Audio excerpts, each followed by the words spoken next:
I'm Right, starting are we recording, again. Dave?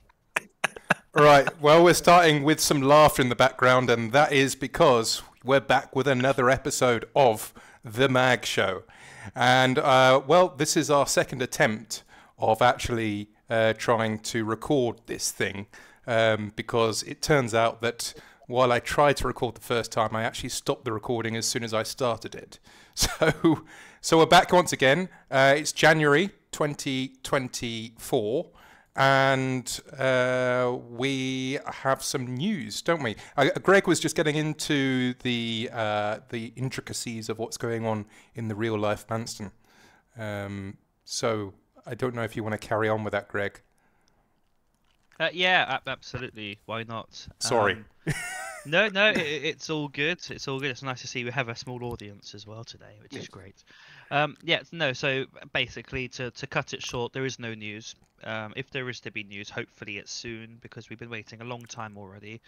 If it's a positive result, which we expect it to be, I mean, although we've expected it every single time, this time actually is the end of the line if it's denied. So fingers crossed it goes the way we need it to. If it does go the way it needs to, and I'm confident that it will, then the master plan is going to have a quick, looking over just to make sure it's up to date and the most profits are available and it's mostly optimized with new world events and stuff like that. So yeah, that's the situation. And if I hear something, I will let you know. And if it happens to be tomorrow, that would be really awkward. If it is, then I will ping the chat anything. But if not, we'll have to wait to the next mag show, and hopefully we have news by then. But we'll just have to wait and see. The saga continues. Hopefully, because it is my beacon whenever I'm flying in to especially Gatters. I always look out for Manston, and it would be so nice at one day to fly over the Thanet area and see that beautiful runway just lit up like a Christmas tree. There's nothing in the world that would please me more than to see that. The dream. Right there, I know. And it is nice. Every time you fly in, over Kent to Heathrow or whatever, it's always right there, and it's always worth looking at this. Yeah. It's our baby, and we're going to hold on to it as long as we can. Unfortunately, Heathrow takes us over Southend. Yeah. So you can still see it from a distance. You can still see it from a distance, but Gatters is so much easier. You just sort of over the top, isn't it? Oh. Yeah. Beautiful piece of there asphalt. There are decent departures as well out of Heathrow, which sort of go over Deal and Walmer and Detling. That way they go right over as well. But Detling departure is one of them. There's also another one which they sort of shortcut you straight to Cock or Coxie in Belgium. Dick and Cock. Yes, direct Cock, but then direct out to the English Channel, and you basically go right over Margate and Manston that way. So I quite enjoy the routing Big Cock Dick. Yes. So most of the time, sometimes if you're most of the time coming out of Heathrow, I have been given a Detling departure. However, due to traffic out of Gatters, because they also turn right, so essentially both departures sort of end up in between the two airports.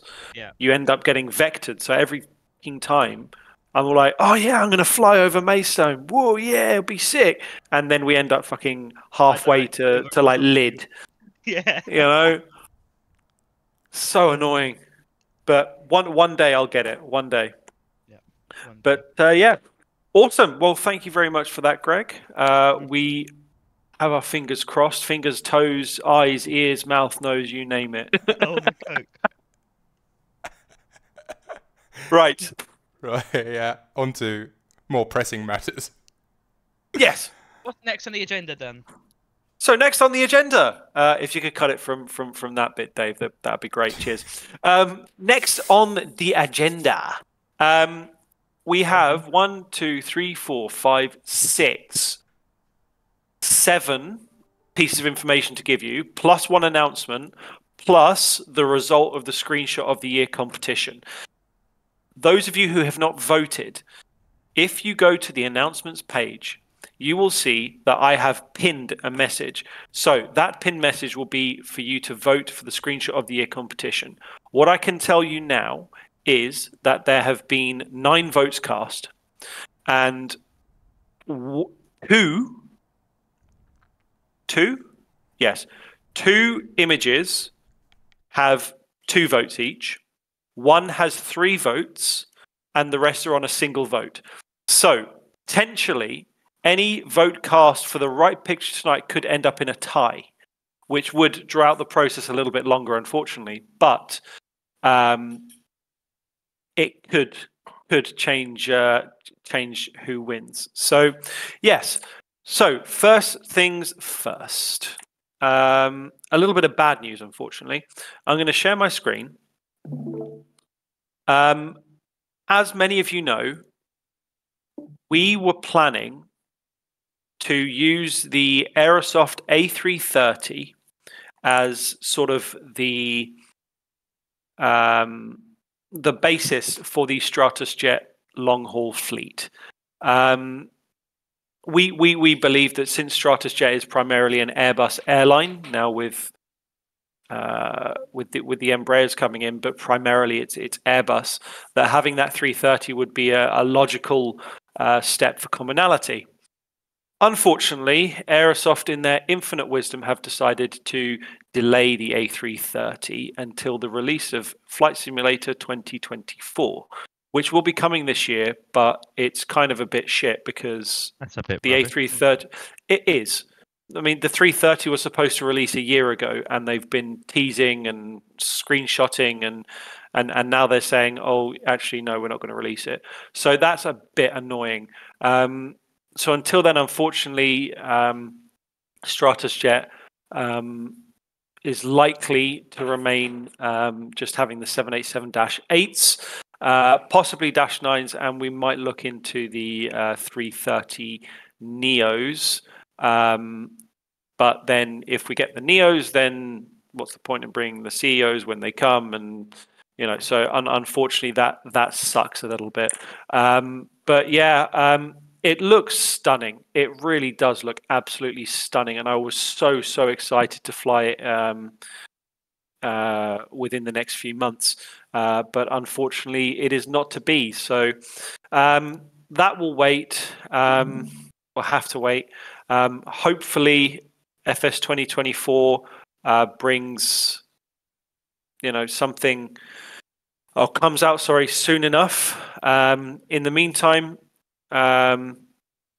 we have 330 from Latin VFR, the 330 Neo, the free Headwind 330 Neo as well, and Latin VFR are apparently talking about an A330 CEO as well to add to the collection. So let's see. But historically, Latin VFR's add-ons have not been particularly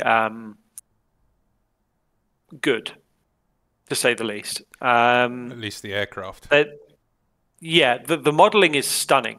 On the 330, I can say that the modeling is stunning. The cockpit looks very nice. I'm not a huge fan of their A320 CEO series because they essentially use the default MSFS A320, which is already not an amazingly realistic model, and just sort of stretch it, shrink it, and sort of add engines and stuff. And they actually made their own wing for it, which isn't a particularly good rendition of an A320 wing. I'll say that. The flap canoes are not toothpicks, which unfortunately Latin VFR seems to think that they are. So yes, that's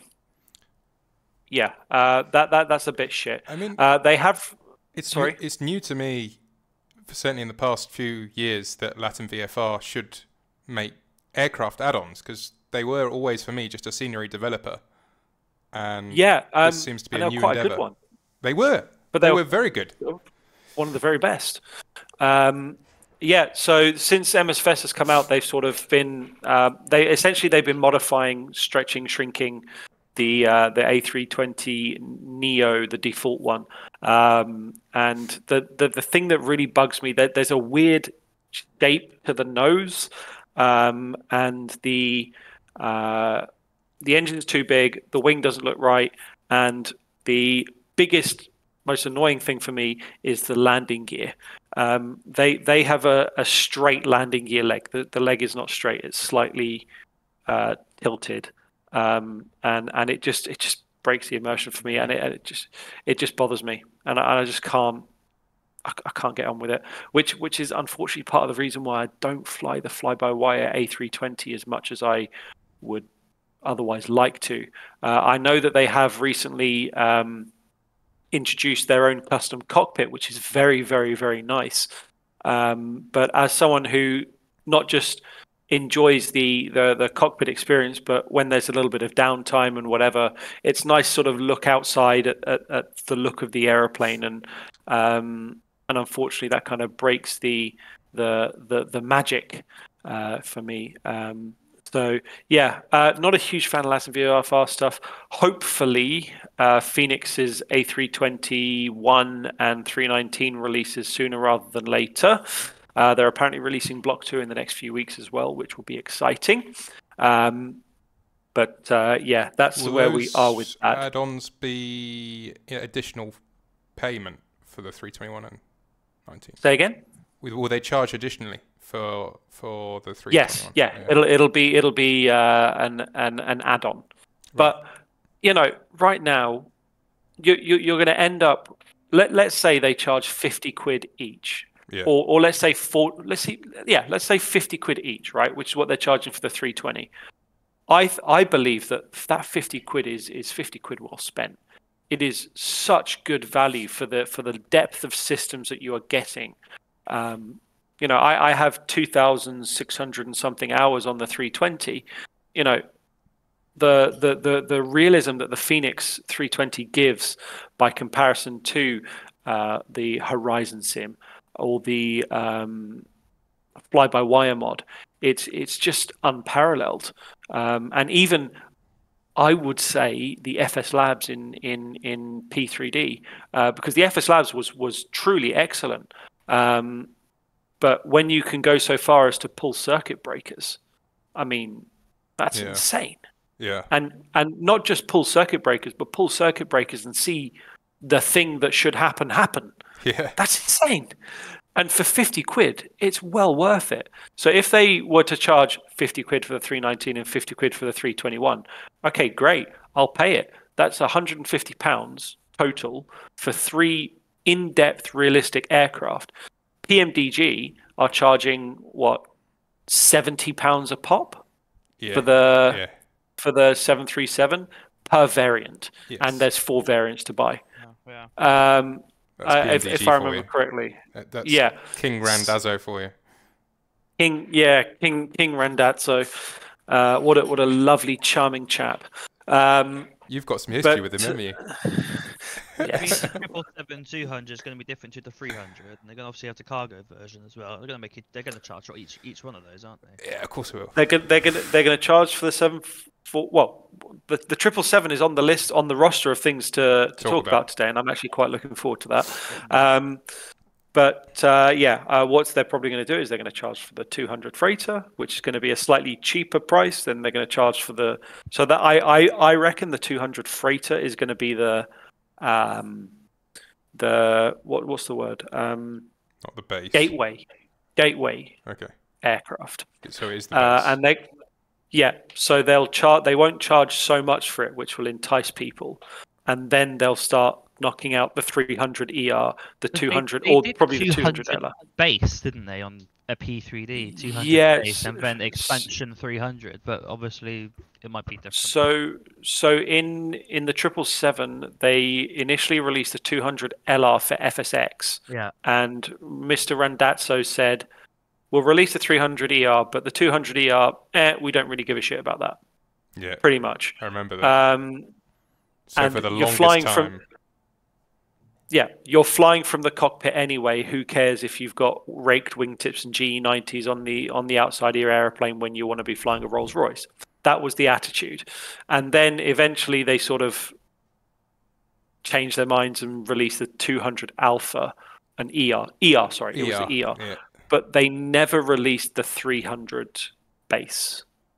Because I think they realized that there wasn't much commercial. And P3D was coming to end of life by that point. By the time they released the 200 ER, that basically everyone was about to move over to MSFS anyway. Yeah, exactly. So it would have been beating a dead dog, really. I don't think it would have taken much to. Obviously, I'm not an aircraft developer, so I have no idea. But I don't believe that it would have taken much to take because the wing is exactly the same and the fuselage is the same as the 300ER, which they already made. And if they modified the cockpit, I'm guessing the 300 Alpha is probably not that much different from the 200ER. So they could have just sort of chucked that cockpit in, sort of done a hodgepodge, which is what they did for the, if you remember, the 747-8 for FSX was essentially like a shell. There was a model, but the internal was all still the 400. Yes. If I'm not mistaken. Yes, that rings a bell. Yeah, there was something like that. So I don't think, and they no, and they modified the fuel logic system for the 200ER, which is fantastic. It really is. And I'm not sure whether the fuel system of the 300 Alpha and the 200ER are similar or same, but I don't think it would have taken. But anyway, that's as may be. I'm staying on the Latin VFR 330 CEO news. They're supposed to be bringing all 3 engine variants, which unfortunately Aerosoft were not planning to do. But now they've said that because it's coming to FS 2024, that they might think about it. So let's see. I'd quite like them to bring a 200 as well. But again, to be fair, the 330 Neo is quite a. Yeah, it's a good-looking airplane.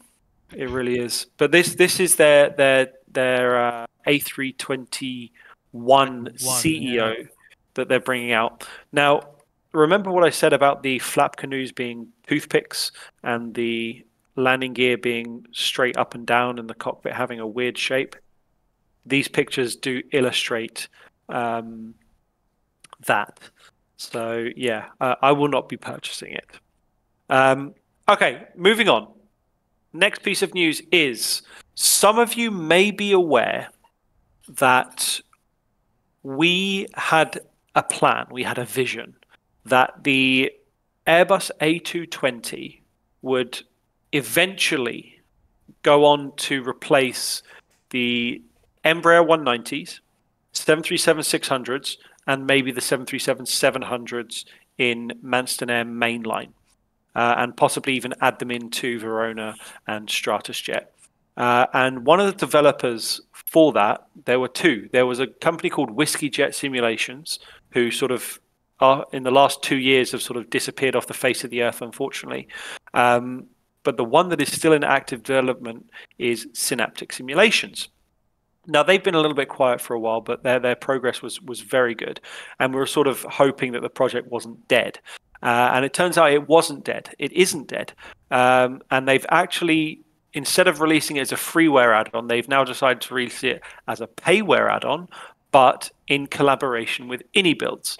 Now, this is good for 2 big reasons for Manston Air Group. Number one, the fidelity that InnyBuilds brings to their aircraft, having flown the A300, and tried out their A320 Neo, which was released in an MSFS beta, and I was sort of used that, and it was very, very nice. So I quite enjoyed that. The fidelity is very good, but it's not overly complex, which means that anybody coming in can sort of use it and learn it, and it shouldn't take a whole lot to learn. So that's number one, very good. Number 2, very good, is the fact that the InnyBuilds A300 and their A320 and their Antonov 225 and I can't remember, their A310 as well, do not use proprietary nav databases like PMDG and Phoenix and Latin. I don't think Latin VFR uses proprietary. I think they use the MSFS base. But it's a high fidelity add-on that will be using the default MSFS nav database. This is excellent for Manston Air because Manston is still there.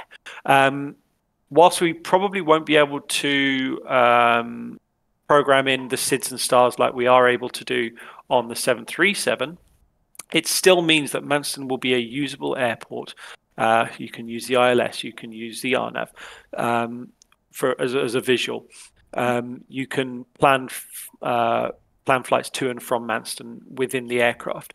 So that is fantastic. And I'll be very honest with you. I'm really, really, really looking forward to the A220 coming.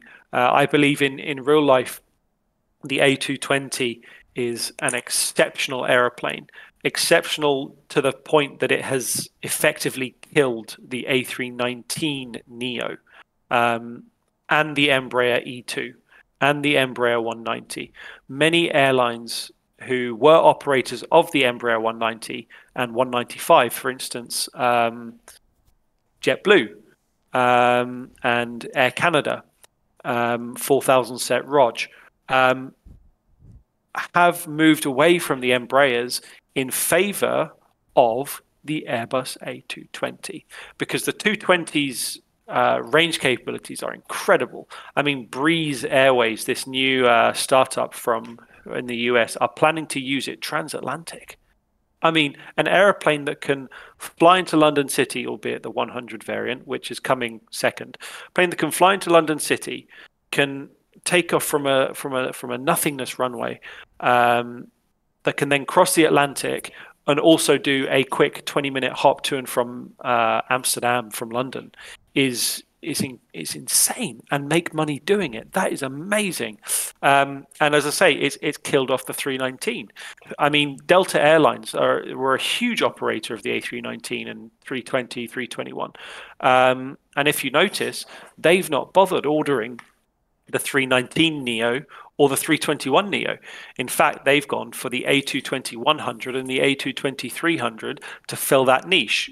I mean, granted, they're flying the 321 Neos, that are getting those in, but there's not many airplanes that can sort of do what the 321 Neo can do, and that one is also being brought in more as a 757 replacement than anything. So,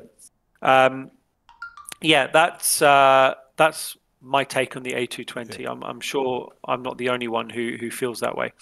But I am surpassed even the expectations of both Bombardier and Airbus.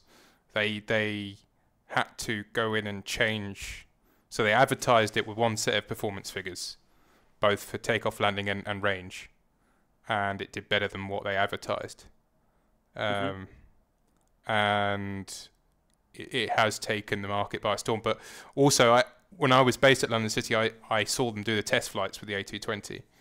And like you say, they took a dummy payload with 48 passengers of basically weight from London City and crossed the Atlantic and went to New York in one go. That the 318 couldn't do. The 318 had to stop in Shannon, and there was only 32 passengers. So 48 is more.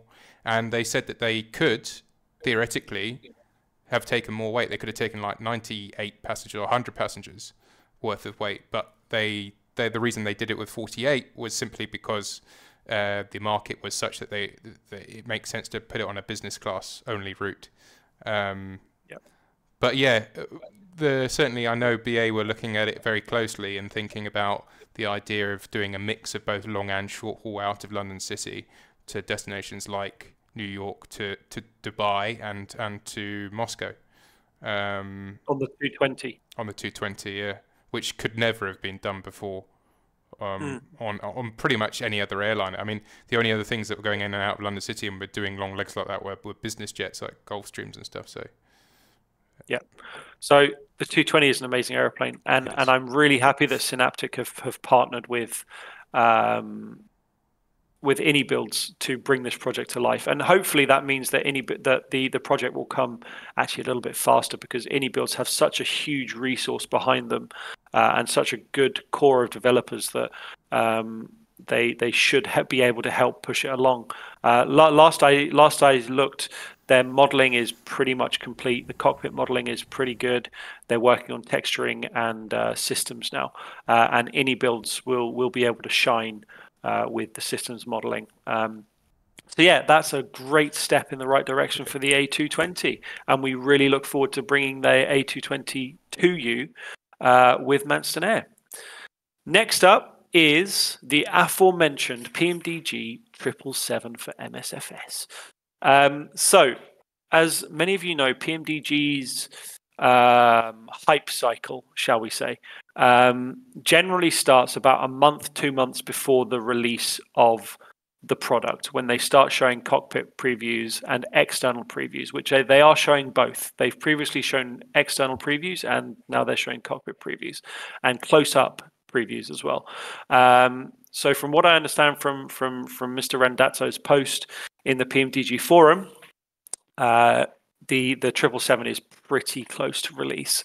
So I would hope and expect that it'll be here before MSFS 20 or before summer at least, maybe April, May, as a realistic release time frame, considering it's already in advanced beta testing, which means it's pretty much done.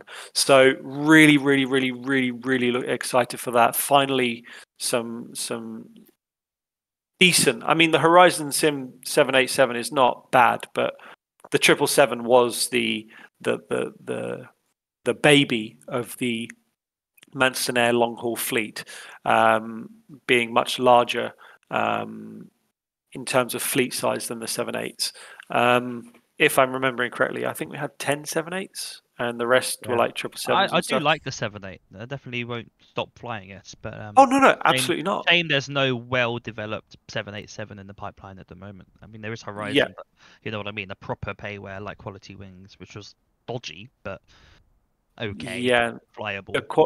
The Quality Wings 787 is dead. I mean, Quality Wings as a thing is gone. Yeah. Thing is dead.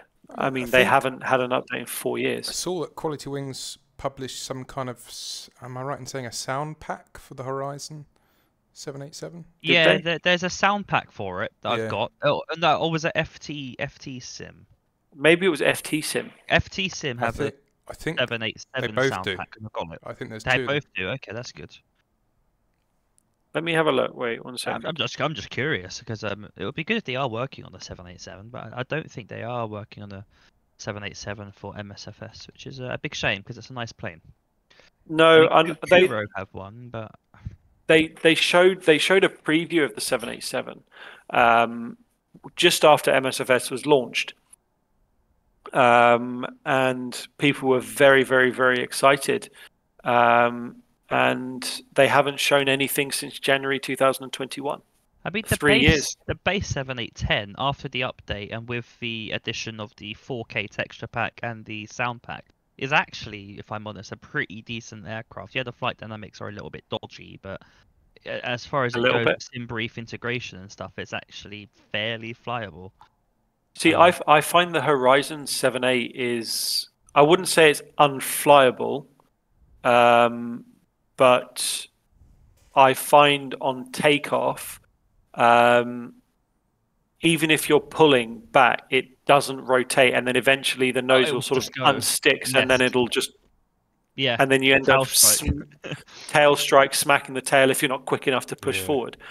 I noticed flew it a few weeks ago. Yeah, that's a bit strange, but hopefully they can sort of work on that, because you end up at the right speed and you've got the trim set and everything, and it just, so the 777 hopefully has historically been pretty good. My bias is against PMDG aside. Their 777 and all of their products actually have generally been pretty good. So the 777 is shaping up to be as good, and we have that on the freighter and the 200ER, 200LR, and 300ER. So we pretty much cover the entire spectrum. And additionally, having the 777 back would enable us to reevaluate some of our cancelled routes due to the situation in sort of Eastern Europe and now sort of the Middle East, such as Manston direct to Sydney. I don't think that that'll be able to come back direct, but on the 777, Dave's pulling a face here. Yeah, we're still. Hello, can you hear me? Hello. Yeah. Hello. Yes. I think we're still doing Perth, but not Sydney. Perth, yes. But the 200 LR, again, was also scheduled into Perth direct, if I'm remembering correctly, and perhaps that could enable us to reevaluate things like Perth, Sydney. Sort of use Perth as sort of a staging point, and then evaluate Perth, Sydney. I think we did Auckland on the 777. Yes, we did. Yeah. And Fiji as well. Yes. That was another one. I say you got Tasmania as well. We could tap into. And yeah, potentially. Canberra, Melbourne, all of Australia. Yeah. Plus, you have the long haul freight stuff. I mean, we have the Salty 747, but it's not amazingly good. I would not touch that with a barge pole. No, I was going to say I flew it once. Never again am I going to. Yeah. So yeah, that. It's coming hopefully soon, and I'm really excited for that.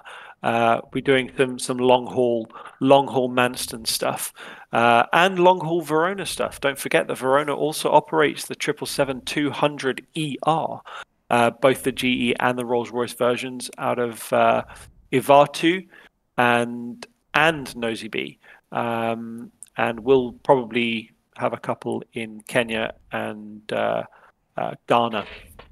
So that's about the 777. It's coming. Looking forward to it. Dave's also going to do an update now. Wait, let me point. Dave is also going to do an update now on the scenery for Verona, which might be something very interesting. So I'll stop streaming my screen if you want to chuck yours on, Dave. Yeah, go ahead now. So, can you see it? Or not? Yes. Okay, great. So this is Instagram. Can you tell what it is yet? So today I was looking for another flight to fly. I've been pottering about on the Embraer today, but I thought, I'll try and do a Verona flight out of Ivatu, which is, if any of you here from original Verona, it was the OG Verona base when it was once Verona Aviation. When we've truncated it to Verona. But we still have a thriving base there.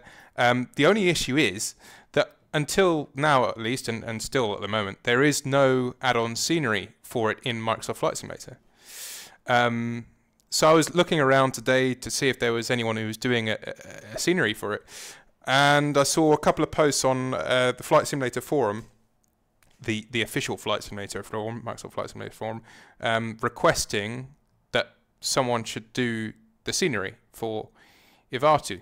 And it turns out that there is one in process. So it's by this NFM Sceneries guy. I'm assuming it's going to be freeware, but I'm not 100% sure on that. But anyway, this is it. It says an exclusive insight into my current project, Ivatu International Airport for Microsoft Flight Simulator. He's finished. How do you pronounce that? Huh? How do you pronounce that name? Antananarivo.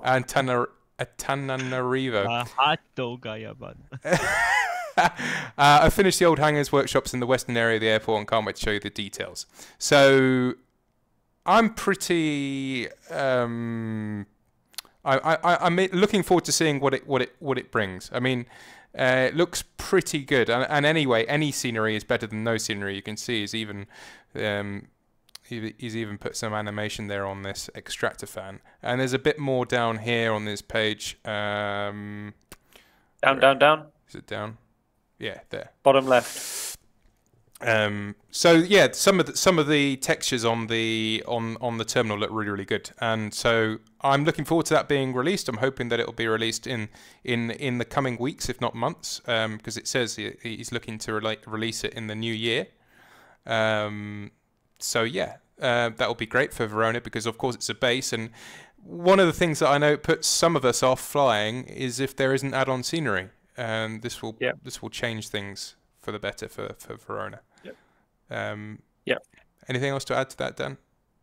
No, I wish NFM Sceneries the very best of luck, and I can say from our side, we will very much be supporting his scenery creation and promoting it when we do finally have access to it.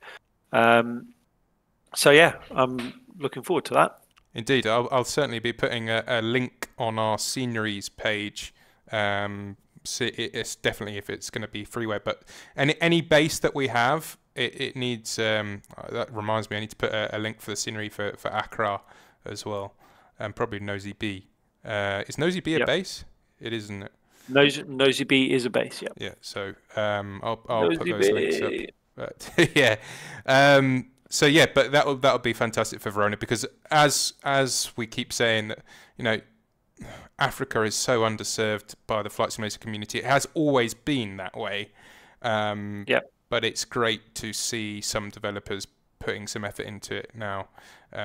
Certainly as we go into the era of Microsoft Flight Simulator 2024. Absolutely. No, absolutely. Really looking forward to that. So I will start sharing my screen again. Thank you very much, David. Yeah. Oh, look at that seamless transition right there. Beautiful. Okay, so next up is the Bluebird 757. As some of you know, we were planning to bring the Bluebird 757 probably to Verona, and most likely in more of a cargo capacity than a passenger capacity. But if the model is good enough, it'll probably be in a passenger capacity as well. But yeah, so they're going out and claiming that their 757 is going to be study level and high fidelity. What that means is to be seen, because as some of you remember, Aerosoft called their A320 and A330 study level and high fidelity, and it wasn't. But I believe. Pardon me, sorry. I believe in Bluebird Simulation's promise that they are trying to bring the most realistic 757 ever created for a flight simulator to us. Having said that, what I understand is that recently they've had a development reshuffle. Look at that, it's just beautiful. So essentially they were one of their core developers has stepped down. And a team have sort of taken over, and they've basically thrown out his systems coding and everything because it was in JavaScript, I think, and they're rewriting it in their preferred coding language. So that might delay things a bit, but otherwise, externally it's looking stunning. Why did BA have that black ring on their noses? I have a common thing. I think that's just a blending issue with either the aircraft paint scheme or I don't think it was a common thing. It might have been maybe. No, it was very common. Seeing any 75s with a black ring around. No, I saw lots of them. If you just give me 1 second. I remember it being a thing. He's got a model. Oh, what, they had the black ring, did they? Yeah. Maybe I'm thinking of the 767. I'm getting confused with. It was definitely a thing only on the 757 and 737. Right. So was it part of the livery or what? So why? I don't know if you can see that. But yeah, I'll just hang on a minute, mate. I'm just going to make it big for the stream. Yeah. Yeah. So as you can see, that has a ring around the nose. As far as I believe, one of the explanations on airliners.net, this is going back like 10 years because I asked the same question. Why do they have the ring? It was something to do with the radar, I think, because it It's only was on the Chatham non-reflective. Dockyard livery. It didn't have it on land or. Yes, yes, yeah. It was on only on the dockyard livery and only on the 757 and 737s. So I don't really know. I could ask my dad's cousin actually because he was in BA at that time. But he was on the 74s, but still. Yeah, possibly. But no, that looks gorgeous. And that to me looks like an aeroplane that you could probably fly tomorrow. The only reason that it's not is because they haven't got the systems to exactly where they want to be. So yeah, that's coming. It's delayed, unfortunately. But when it does come, you can bet your sweet asses that it will be joining the MAG fleet somewhere. Well, we do have yes, one in. So, But X-Plane 11, that was a 757. Yeah, X-Plane 11 Flight was factor. that was That the was best okay. rendition of 75 before this, in my opinion. Yeah. See, Absolutely. I would argue that the Quality Wing 757 was exceptional for its time. Systems-wise, maybe it didn't fly that well. Yeah, systems-wise, it was very good. And the Captain Sim 757 as well was very good as well. Yeah. Resource intensive in FSX, but the P3D version, the last version that they brought out, the last version that wasn't just sort of a shit skin. I remember version 3, wasn't it, or something? Version 3 was very good. But again, very, very, very good. The one in X-Plane was better in part because of X-Plane's flight dynamics. It just flew like a real aeroplane. And in fact, in my opinion, the two top add-ons that actually were really, really good in X-Plane were the 7.5 and the 7.6. They were... Which are both by Flight Factor. Both by Flight Factor and both exceptional renditions. The fuel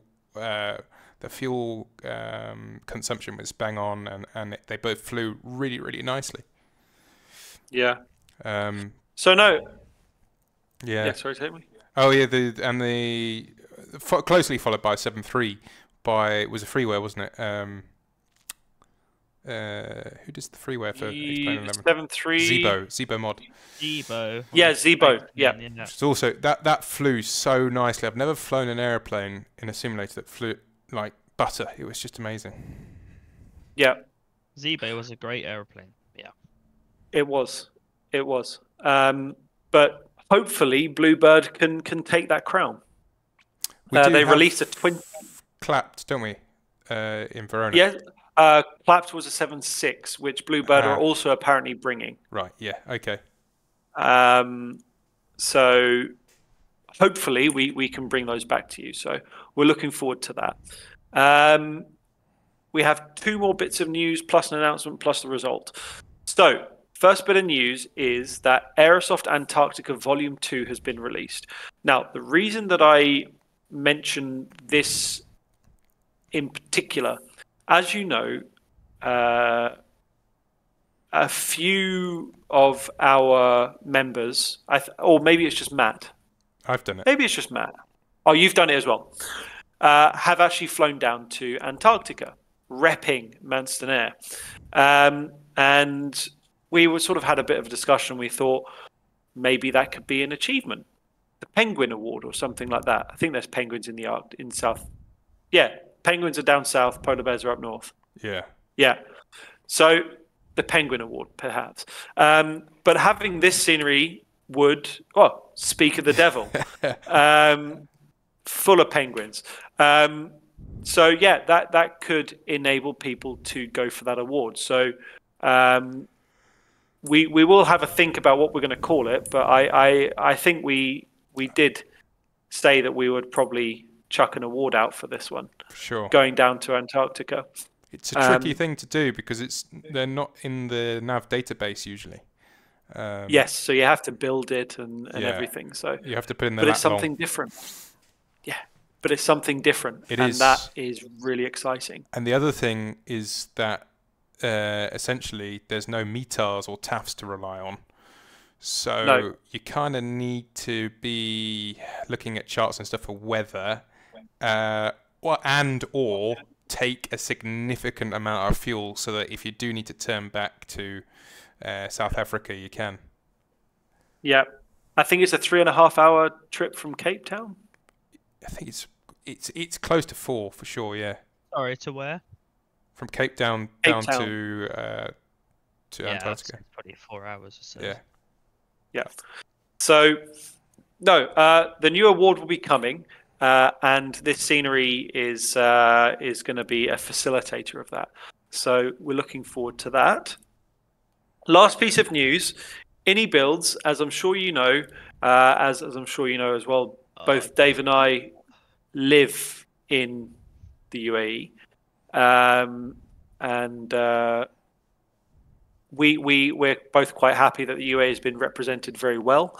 You have the Sharjah scenery by MSK, and then you have Dubai by Innie Builds, and now coming is Abu Dhabi by Innie Builds, and not just Abu Dhabi Airport, because that is coming, but also the points of interest of Abu Dhabi. So what I think would be really cool is if you could like take like one of those little helicopters and try and fly the Yas circuit in a helicopter. Yeah. That would be sick.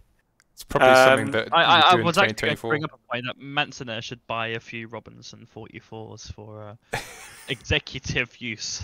Well, Manson I don't Executive. see why not. Yeah, fair enough. Well, Manson Executive will hopefully be growing very soon. Yeah. There's a Learjet 65 coming. Yeah, yeah. I had a little fly around in that Phenom, the Cockspur. Okay. Cockspur. Yeah, it's quite nice. Quite nice actually. So it was a quite nice Cockspur, was it? Yeah. Yeah, you enjoyed riding on it. Fair enough. Riding the cock. Yeah, boy. Do you think that the Cockspur Phenom could be making its way into the fleet soon? Or yeah, not? I mean, yeah, livery providing that we can get a livery going for it. But obviously, I mean, the thing about Manson Executive is, well, two things. One is it was originally meant for management pilots only, and I think that was only because we had the one aircraft and we didn't want everyone like chawing it all the time. But realistically, gatekeeping. We still basically do only have one aircraft. But I think the other thing is that we have the other three main airlines, and we'll talk about the other thing that we're going to talk about in a minute, plus Altis. But I feel like the Manson Executive project is probably just like an extra like cherry on top that we only work on when we have time. It's not our main focus. So if we have time, sure, we'll do BizJets, but otherwise not. Yeah. So Abu Dhabi is coming from Innie Builds, and if they're Ferrari, why? Where did I just read Ferrari? Fuck's sake. Maybe I'm just thinking about the Yas circuit or Ferrari World. That's probably what I'm thinking of.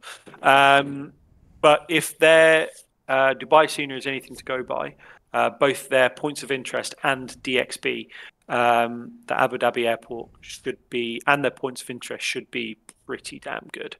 And it shouldn't be that breaking the bank. I think Dubai was 15 quid or something like that. Good value. And for me, it's worth it. I paid the money and bought it.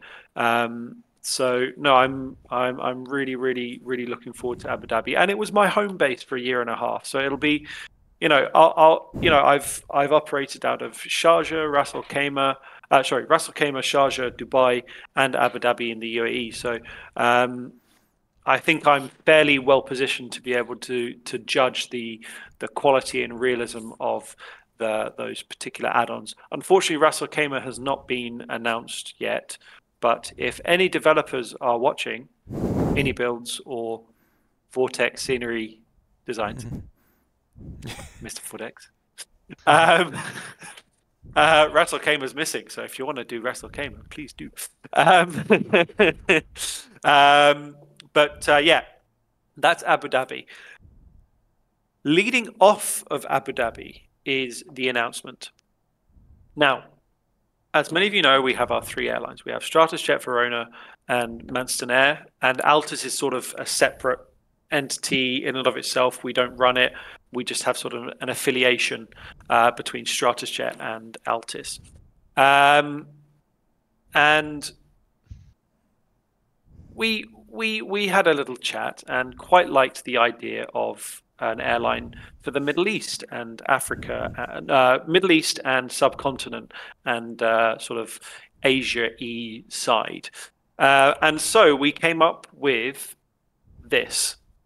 So this is called the YAM project. Now, YAM is Arabic for peace. And as you can see, there's a little sort of dove with a knowledge branch and shit on the tail, and there's sort of green, which is a nice color.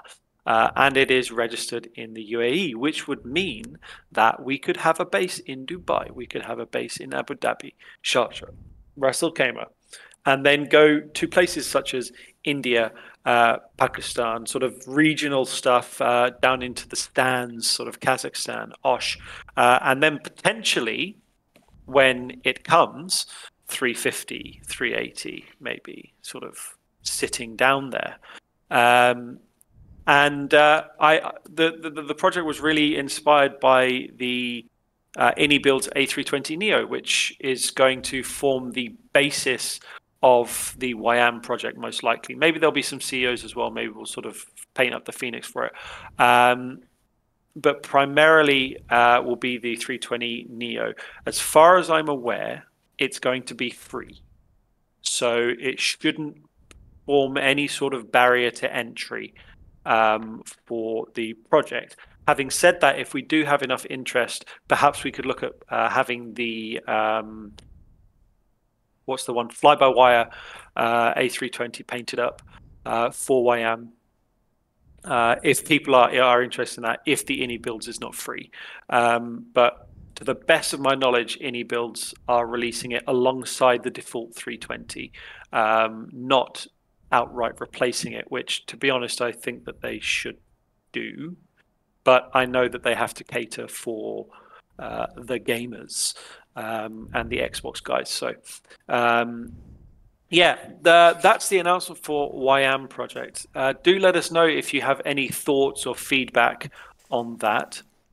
One of the reasons I'm quite excited for it is obviously we both now fly for a certain Middle East carrier, or I will be soon. And as much as I would really like to fly, like the same routes in the sim at home as I will be doing in real life, I don't want it to be in any other airline than a MAG airline. So to have YAM would enable us to fly routes that we would do in real life, but in the name of MAG, which I think is fantastic. Yeah. And that's why, I mean, I don't think I've flown an EasyJet or unnamed Middle Eastern airline in the sim pretty much since Manson Air was first conceived. Why would you? Why would you? It was conceived in your bedroom, wasn't it? It was conceived in my bedroom. It was in our boxes during COVID. I think that was afterwards, actually. But yeah. No, it was during COVID. No, it's literally. But that's the YAM project. Yes. If anyone has any thoughts, opinions, feelings, please do let us know. We would be very interested in your feedback. But this is sort of, I wouldn't say it's the final livery, but it's a very good looking livery, mate. I'm very happy with it. Well done with that. Yeah, it looks clean. Reminds me a little bit of the new Saudi Air livery, but same colour. Yeah, I mean, it's clean. Yeah. Having said that, we still have 2, 3, 4, 5, 6 airplanes to have painted. 7 technically. So we have 2 caravans for Verona, plus we have Gazza's Cessna Caravan, which we promised 4 months ago, which we haven't forgotten about, Gary. Please don't worry. I promise you we haven't forgotten about it. And it will be painted. I think you said you were going to do it this month, next month. See the Kiwi one of the coming two. Up. Yeah, the Kiwi's coming up. Going to do it this month or next month, one of the two. Yeah. So yeah, that is coming. We promise. Additionally, we're still thinking about the ATR for. Was that your kebab? Yes, no, I do apologise. I thought I was muted. I really do apologise. Oh my god. The microphone is Is live. that what you do when you're working in front of the passengers? All right, love. Would you like any caviar? Doesn't it remind you of that Little Britain episode where she's tasting all the food, right? And then she's told who made it, and then she just barfs everywhere. Oh dear. Also, I'm so sorry. Please continue. All right, no worries. The ATR for Stratusjet, because it was talked about, but again, we're still exploring the options for that. Next would be finishing off the Embraers. I think that one is pretty high on, especially Mr. Butler's list. At least, in third place. I mean, Gaza's Caravan being at the top, the Verona Caravans being second, and the Stratusjet Embraers being below that. Additionally, I really want to get the Manston Air 787-10 that we have redone, because it was one of the first liveries that was painted for Manston Air, and the quality is not anywhere close to what it could or should be. And if you took the Horizon Sim 787, which we had painted, and the default 787, which we had painted before, and put them side by side, you would see just a night and day difference in the realism, the look, and everything. The Horizon one looks stunning, whereas the default 787 doesn't look great. I mean, the colors are a little bit off, and then it doesn't. The texture mapping isn't done right, so in certain lights it looks a bit weird and blah blah blah. So, those are coming, and I still need to finalize the design, but for Gary's one, but we thought if I remember, I showed you one that had like like the Maori sleeve tattoo thingy majiggy, and then have it in black, almost like the Air New Zealand. Yeah. Where is it? Down there. Sort of that design. I thought that was quite good. I wanted to put Kiwis all over it, but we couldn't find a high enough resolution image of a Kiwi that would go nicely over the Caravan once it gets painted. So that was the stumbling block there. But I think we were onto something with the Maori tattoo thing. But we will talk to you direct, or I will talk to you directly, Gary, and we can finalize the design and send that through. Can I quickly speak about the Embraer? Yes, please. Before we reveal a winner. Please. So I'll just put this back. So I've been fumbling around with the Embraer over the last couple of days, and as I say, I was a bit hesitant to pay the €34 for it, but I'm so glad that I did, because the reason I was hesitant was because there's a lot of these developers who release aircraft before they've been completed, so it's like an early release, and essentially the paying customer becomes the beta or beta tester, which I think is the wrong way to go about it, really. And then what happens, in historical terms, what has happened quite often is a developer will do this, and then the developer will simply stop the project, or go under, or something will happen in such a way that you're left with an aircraft that is unfinished. Now, this fortunately has not happened thus far with FSS. However, indeed. They've been picked up by Aerosoft as well, so that's also another good sign. It is a good sign. There's some backing. And if you look at their track record with the Embraer, they are constantly updating it, so it is getting better and better. So that was that was one of the reasons I made the purchase. The other reason I made the purchase, and the thing that got me over the line, was that it features a fully fledged steep approach mode.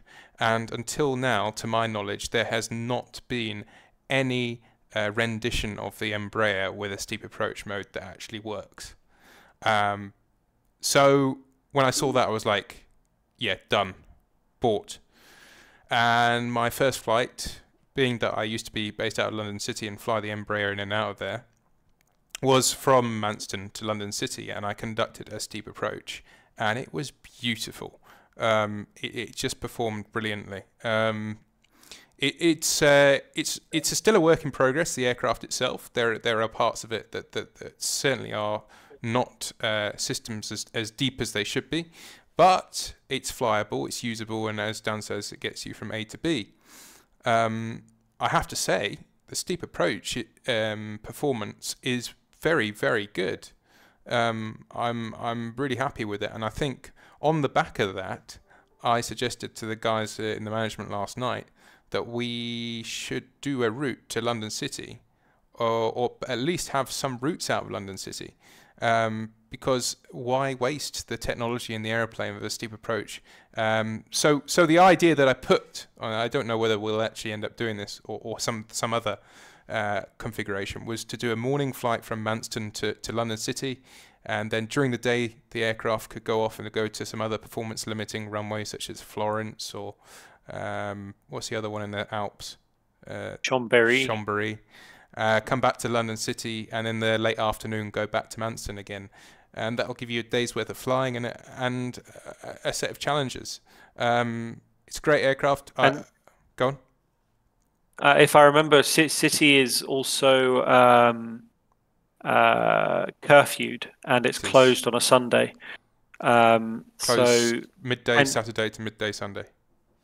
Yeah, so potentially that could be a way to emulate almost City Flyer, where they send their airplanes out, in our case, back to Manston, yes, and just operate whatever, and then back to City during the week. Yeah, absolutely. So there's different ways we can do it, and then the other thing I've been playing around with, I mean, as you will have seen, I sort of got myself a penance award yesterday. It was partly a mistake because what I was actually doing was testing, because when we do the base training for London City in real life, they get us to do a go around from, it's about 50 feet on the steep approach, to prove that the aircraft will not touch the ground. If you hit toga at 50 feet, it should basically just skim across the ground and then climb away again. So I was on the approach, and I stopped the approach at like 100 feet just to take some screenshots. So I paused the sim, took some lovely screenshots, and then I thought, right, now I'm going to do my low approach go around. And I knew I had to be quick because it's a steep approach, everything happens quickly. So I hit play, and I thought, right, I don't trust this airplane, and I hit toga as soon as I could. So I hit around 70 feet, and of course nothing bloody happened. The aircraft smashed into the ground, and I basically had to conduct effectively a manual go around as we bulked the landing and bounced back into the air again. Having said that, I do know of one case in real life where it was a female captain who left the autopilot in at London City, and there is no autoland on a steep approach. So I happen to know that the airplane can sustain landing with a 5.5 degree slope into the ground at London City without a flare. So it was probably okay, but nonetheless, it was 800 odd feet per minute touchdown. So I decided to take it down to Alverca for the day today to practice some circuits. And what I have found is quite interesting. So if you go on the website, on the other downloads page of the website, I published a document with the E190 takeoff and landing speeds. And it's essentially just a table. You go in at the weight that you are, and you select based on the temperature and elevation and stuff of what speed you're going to use. If you use these speeds, you are in this particular model, you are asking for trouble. It seems that they haven't modelled the performance quite correctly. So the sim, correct me if I'm wrong, Dan, it doesn't give you takeoff speeds in the sim, but it does give you landing speeds. No, it'll give you takeoff speeds. Okay, I haven't worked out how to do that. I think you just do the double click. Okay, I'll have another go. But And anyway, it should auto-populate. the takeoff speeds from the document work fine, but the landing speeds are lower in the document than what the aircraft gives you. And then the aircraft itself has a discrepancy, because what the MCDU, or the FMC in layman's terms, gives you is different from what ends up being displayed on the PFD. In fact, the speeds on the PFD are slightly higher than what's in the FMC. So I found, out of all the 3 speeds for landing, don't use the one in the document for a flaps 5 landing. Don't even use the one in the FMC. Use the one that it gives you on the PFD, because that extra speed will be so helpful in the flare and the final moments of landing that aircraft. So I found that with the flaps 5, but with the steep approach, I would still refer to the document. The steep approach speeds are slightly different, and I found it to work perfectly. So that's my only advice with the Embraer. I've learnt to land it again after 5 or so years, and I can't wait to do some more flying in it. The only other things I would say is I wanted to mention a couple of rumours I've been reading about on Reddit to do with PMDG actually. So obviously the 777 is about to be released. There has been some rumours that, while the official plan was to do a 747 after that, some people are suggesting that the 777 may be closely followed also by a 787. The reason being, of course, a lot of the systems are closely replicated.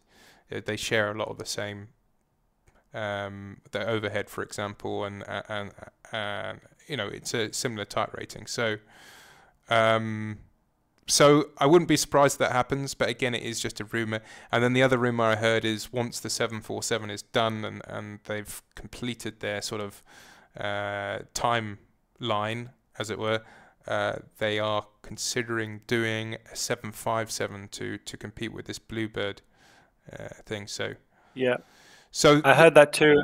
Yeah. Sorry. Go on. Yeah, I heard that too, and I also heard about that the Max might take the place of the 747, at least initially. Since again the amount of work to bring a Max would be a lot lower than the amount of work it would take to release 747. Yeah. So in terms of revenue, keeping money flowing in, the Max would make more sense in the short term than the 747, which will take several years for them to develop. You say that, but Boeing have not had much luck with the 73 Max. No, they have not. In the short Bless or them. long term. There we go. Yes. Yeah. So, question: is there anything else that anyone else would like to say? Speak now or forever hold your peace before we reveal the winner of the Screenshot of the Year competition. Winner, chicken dinner. I have nothing to say. I have nothing to add to the spectacular. Okay. Are we ready? I'd like a drum roll, please. So, 10 responses. And here we go. In first place is November with 30% of the votes. Followed first past the post system. First past the post. Right. So 10 responses. You got 3 votes. The voting is now closed. So who was November? This one, which was Matt's. Yes. Yes. Matt's. Yes. Cool. Perfect. So the next was July, February, and September. So July was Gaza, February was me, and September was Greg. So Matt will get the award as the winner. Congrats, Matt. However, I think there should be at least an award for the runners-up. What do you think? Well, certainly Silver medal sort of thing. I'm happy for an award for the winner. If the runner-up, I mean, it's hard because there's three runner-ups technically. 3 runners-up, yeah. I'm happy just to award an award to the winner. If I'm honest with you, just have to try harder this year to get a better picture. Perfect. Let's be honest. We're in the modern world where in school they tell everyone is a winner, aren't they? So. Oh yeah. After everyone won the screenshot competition, well done. Everybody won. Congratulations. We can't all win a bloody medal. So I think only the winner should get the chicken dinner. Yeah, only the winner. Let's make Matt feel special. Only the winner. He did win the competition last time round too. The yes, screenshot he of the did. Year. He did.